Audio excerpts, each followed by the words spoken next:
ഹാഫിദ് Ibnu Ahmad അൽ ഹക്കമി റഹിമഹുല്ലാ അവരുടെ കവിത സുല്ലമുൽ ഉസൂൽ ഇലാ മബാഹിസി ഇൽമിൽ ഉസൂൽ, audio number 13, തൗഹീദുൽ മഅരിഫത്ത് വൽ ഇസ്ബാത്ത് തുടരുന്നു.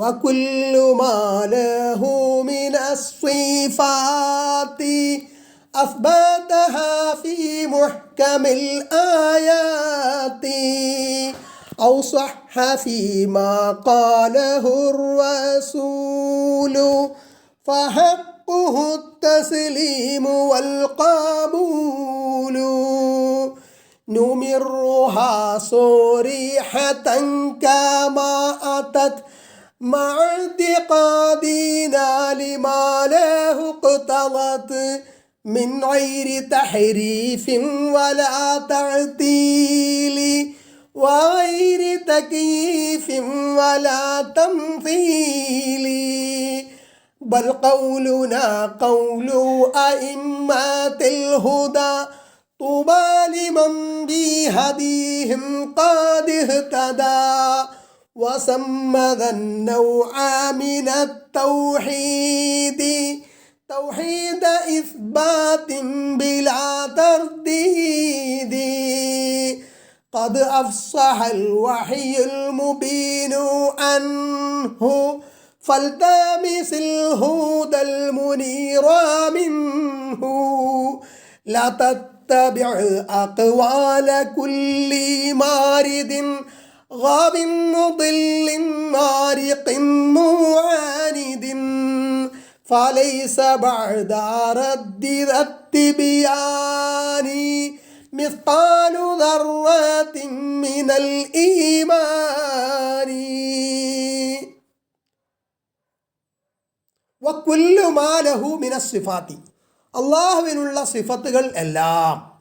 ഇപ്പോൾ അള്ളാഹുവിനുള്ള സിഫത്തുകൾ അള്ളാഹുവിൻ്റെ വജ്ഹ്, അള്ളാഹുവിൻ്റെ കലാമ്, അള്ളാഹുവിൻ്റെ സമഅ് ബസർ, അള്ളാഹുവിൻ്റെ യദ്, ഇങ്ങനെ വിശുദ്ധ ഖുർആനിൽ അതേപോലെ സ്വഹീഹായിട്ടുള്ള ഹദീസുകളിലും വന്നിട്ടുള്ള എല്ലാ സിഫത്തുകളും അസ്ബതഹ, അതിനെ സ്ഥിരപ്പെടുത്തിയ, ഫി മുഹ്കമിൽ ആയാതി, വ്യക്തമായിട്ടുള്ള ഗണ്ണിതമായിട്ടുള്ള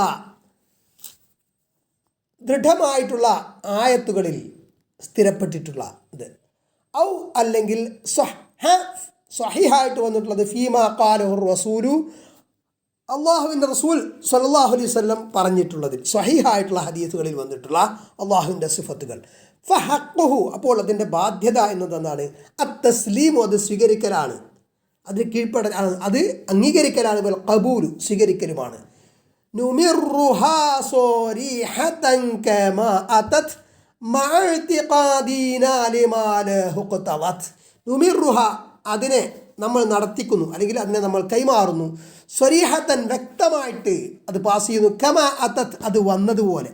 എങ്ങനെയാണോ അള്ളാഹുവിൻ്റെ വജ്ഹിനെ കുറിച്ച് പറഞ്ഞത്, അത് അപ്പടി അംഗീകരിക്കുക, അതിനെ വിശദീകരിക്കാനോ വ്യാഖ്യാനിക്കാനൊന്നും പോണ്ട. സ്വരീഹത്തൻ, വ്യക്തമായിട്ട്, ക്ലിയറായിട്ട്. കമ അത്തത്ത്, അത് വന്നിട്ടുള്ളത് പോലെ, പ്രമാണങ്ങൾ നസ്സിൽ വന്നിട്ടുള്ളത് പോലെ. മഅതിഖാദിന, നമ്മുടെ വിശ്വാസത്തോടു കൂടി. എങ്ങനെ? ലിമാലഹു, അതിനുള്ള ഇഖ്തളത്ത്, അതിൻ്റെ തേട്ടം ആയിട്ടുള്ളത്. അതെന്താണോ തേടുന്നത്, അതെങ്ങനെയാണോ അള്ളാഹു ഉദ്ദേശിക്കുന്നത് അപ്രകാരം. അള്ളാഹുവിന് വജ്ഹ് ഉണ്ടെന്ന് പറഞ്ഞാൽ വജ്ഹ് ഉണ്ടെന്ന് വിശ്വസിക്കുക, അതിനെ പിന്നെ വ്യാഖ്യാനിക്കാൻ തഅ്വീൽ ചെയ്യാൻ പോണ്ട. മിൻ ഗൈരി തഹരീഫിൻ, ഒരു മാറ്റിത്തിരുത്തലുമില്ലാതെ, വലാ തഅ്തീലിൻ, നിഷേധിക്കൽ അല്ലെങ്കിൽ ഒഴിവാക്കലുമില്ലാതെ, വഗൈരി തകീഫിൻ, രൂപം കൊടുക്കലില്ലാതെ, ഒരു കൈഫ് ബിലാ കൈഫ്. ഇപ്പോൾ ഇസ്തിവാ, അള്ളാഹുവിൻ്റെ ഇസ്തിവാ എന്ന് പറയുമ്പോൾ അള്ളാഹ് റഹ്മാനു അലൽ അർശി ഇസ്തവാ, റഹ്മാൻ അർശിൽ ഇസ്തിവാ ആയിരിക്കുന്നു എന്ന് പറയുമ്പം ആ ഇസ്തിവാ ഇസ്തീല ആണ് എന്നും പറഞ്ഞ് വ്യാഖ്യാനിക്കാതെ, അതിന് രൂപം കൊടുക്കാതെ, അതെങ്ങനെയെന്ന് ചിന്തിക്കാതെ. ഇസ്തിവാ എന്ന് പറഞ്ഞാൽ അൽ ഇസ്തിവാഉ മഅലൂമുൻ, ഇസ്തിവാ എന്ന് പറഞ്ഞാൽ അറിയപ്പെട്ടതാണ്. വൽ കൈഫിയത്തു മജ്ഹൂലുൻ, അതിൻ്റെ രൂപം അറിയപ്പെടാത്തതാണ്, നമുക്ക് പറഞ്ഞു തന്നിട്ടില്ല. വസ്സുആലു അൻഹു ബിദ്അത്തുൻ, അതിൻ്റെ രൂപം എങ്ങനെയെന്ന് ചോദിക്കുന്നത് എന്താണ്? അത് ബിദ്അത്താണ് എന്ന്. വലാ തംസീലി, സദൃശമാക്കലുമില്ലാതെ. ബൽ ഖൗലുനാ ഖൗലു അഇമ്മത്തിൽ ഹുദാ തുബാ ലിമൻ ബിഹദീഹിം ഖദ് ഇഹ്തദാ. ബൽ, എന്നാൽ, പക്ഷേ, എന്നാൽ ഖൗലുന നമ്മുടെ വാക്ക്, നമ്മുടെ അഭിപ്രായം എന്താണ്? ഖൗലു അഇമ്മത്തിൽ ഹുദാ, ഹുദാ സന്മാർഗത്തിൻ്റെ ഇമാമുകളുടെ വാക്കാണ്. അതായത് ഇമാം ഷാഫി റഹ്മത്തുള്ളാ ഉൾപ്പെടെ ഇമാം അഹ്മദ് ബിൻ ഹംബൽ റഹ്മത്തുള്ളാ എല്ലാ ഇമാമുകളും മുജ്തഹിദുകളായിട്ടുള്ള അഹ്ലുസുന്നയുടെ ഇമാമുകളൊക്കെ പറഞ്ഞിട്ടുള്ള അതേ കാര്യമാണ് നമ്മൾ പറയുന്നത്. അതാണ് നമ്മുടെ അഭിപ്രായം, നമ്മുടെ വാക്ക്. എന്ത്? അള്ളാഹുവിൻ്റെ നുസൂൽ എന്ന് പറഞ്ഞാൽ അള്ളാഹുവിൻ്റെ നുസൂൽ ഉണ്ടെന്ന് വിശ്വസിക്കുക. അള്ളാഹുവിന് വജ്ഹുണ്ടെന്ന് പറയുമ്പോൾ വജ്ഹുണ്ടെന്ന് വിശ്വസിക്കുക. അതെങ്ങനെയാണ് നുസൂൽ? അള്ളാഹുവിൻ്റെ ഇറക്കം എങ്ങനെയാണ്? ഒന്നാകാശത്തേക്ക് എങ്ങനെ ഇറങ്ങി വരും? ഭൂമി ഉരുണ്ടതല്ലേ? അപ്പോൾ പിന്നെ രാത്രിയുടെ അന്ത്യയാമത്തിൽ ഇറങ്ങി വരിക എന്ന് പറയുമ്പോൾ അള്ളാഹുവിന് ഇറങ്ങാനല്ലേ സമയം ഉണ്ടാവുള്ളൂ. ഇവിടെ രാത്രിയാകുമ്പോൾ മറ്റിടത്ത് പകലല്ലേ, ഇവിടെ പകലാകുമ്പോൾ മറ്റിടത്ത് രാത്രിയല്ലേ. അപ്പോൾ എല്ലാ ഭാഗത്തും മൂന്നിലൊന്ന് ഏത് സമയത്തും ഉണ്ടാവില്ലേ ഏതെങ്കിലും ഒരു ഭാഗത്ത് എന്നൊക്കെ ന്യായീകരിക്കാതെ, അങ്ങനത്തെ വാദങ്ങൾക്ക് കുതർക്കങ്ങൾക്കൊന്നും പോകാതെ, അതൊക്കെ അള്ളാഹുവിൻ്റെ നുസൂൽ എന്ന് അള്ളാഹു പറയുന്നത് സൃഷ്ടികളോട് താരതമ്യപ്പെടുത്തരുത്. നമ്മൾ സൃഷ്ടികളോട് താരതമ്യപ്പെടുത്തുന്നതുകൊണ്ടാണ് ഇങ്ങനെയൊക്കെയുള്ള സംശയങ്ങൾ. നമുക്കറിയില്ല എങ്ങനെയാണ്. അള്ളാഹുവിൻ്റെ നുസൂലിനെ കുറിച്ച് അള്ളാഹു പറയുമ്പോൾ അത് നമ്മൾ അംഗീകരിക്കുക അപ്പടി. അതെങ്ങനെയാണോ അള്ളാഹുവിൻ്റെ അളമത്തിന് യോജിച്ച വിധത്തിലുള്ള ഒരു നുസൂൽ. അപ്പോൾ തൂബ സന്തോഷ വാർത്തയുണ്ട്. ലിമൻ ബി ഹദിഹിം ഖദിഹ്തദ, അവരുടെ ചര്യയോട് തുടർന്നവർക്ക്, അവർക്ക് ആ മാർഗത്തിൽ തുടർന്നവർക്ക്, ആ മാർഗം സ്വീകരിച്ചവർക്ക്. തൗഹീദി, ആ തൗഹീദിൻ്റെ ഇനം, അതിന് പേര് പറഞ്ഞിരിക്കുന്നു തൗഹീദ ഇസ്ബാത്തിൻ, ഇസ്ബാത്തിൻ്റെ തൗഹീദ്, അള്ളാഹുവിൻ്റെ സിഫത്തുകളെ സ്ഥിരപ്പെടുത്തുക. ബിലാ തർദീദി, ഒരു സംശയവുമില്ലാതെ. ഖദ് അഫ്സഹൽ വഹ്യുൽ മുബീനു അൻഹു, ഖദ് അഫ്സഹ വ്യക്തമായിട്ട് വന്നിട്ടുണ്ട് നിശ്ചയം, അൽ വഹ്യുൽ മുബീൻ വ്യക്തമായിട്ടുള്ള വഹ്യ് ദിവ്യ സന്ദേശം, അൻഹു അതേ സംബന്ധിച്ച്. ഫൽതമിസിൽ ഹുദ, അതിനാൽ നീ ഹുദ സന്മാർഗം തേടുക, അൽ മുനീറ മിൻഹു അതിൽ നിന്ന് പ്രകാശിക്കുന്ന. ലതത്തബിഉ അഖ്വാല കുല്ലി മാരിദിൻ ഗാവിൻ മുദില്ലിൻ മാരിഖിൻ മുആനിദിൻ.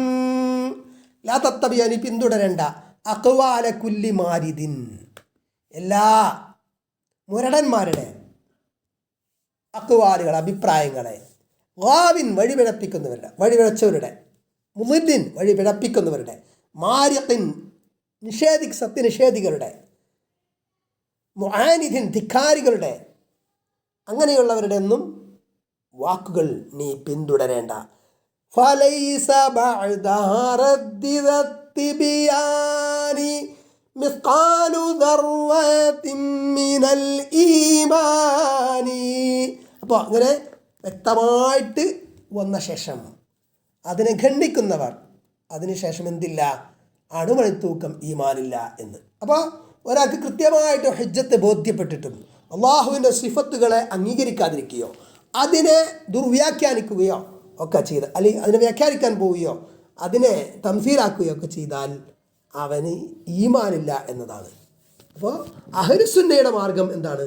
അള്ളാഹുവിൻ്റെ സിഫത്തുകൾ അള്ളാഹു എങ്ങനെ പറഞ്ഞു തന്നോ, റസൂലുള്ളാഹി സ്വല്ലല്ലാഹു അലൈഹി വസല്ലം എങ്ങനെ നമുക്ക് അറിയിച്ചു തന്നോ അപ്പടി നമ്മൾ വിശ്വസിക്കുക, അതിനെ നമ്മൾ വ്യാഖ്യാനിക്കാൻ പോകേണ്ടതില്ല എന്നതാണ്.